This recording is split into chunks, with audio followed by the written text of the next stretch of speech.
ঠাকুর শ্রী শ্রী রামকৃষ্ণদেব বলেছেন, ঈশ্বর শুধু সাকার বললে কি হবে, তিনি শ্রীকৃষ্ণের ন্যায় মানুষের মতো দেহ ধারণ করে আসেন এও সত্য, নানা রূপ ধরে ভক্তকে দেখা দেন এও সত্য। আবার তিনি নিরাকার, অখণ্ড সচ্চিদানন্দ এও সত্য। বেদে তাকে সাকার নিরাকার দুই বলেছে, সগুণও বলেছে, নির্গুণও বলেছে। কীরকম জানো?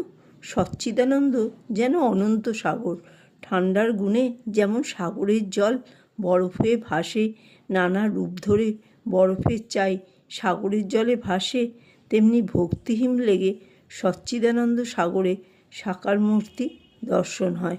ভক্তের জন্য সাকার। আবার জ্ঞান সূর্য উঠলে বরফ গলে আগেকার যেমন জল তেমনি জল, অধ ঊর্ধ্ব পরিপূর্ণ, জলে জল। ঈশ্বর সাকার, আবার নিরাকার, আবার সাকার নিরাকারেরও পার, তার ইতি করা যায় না।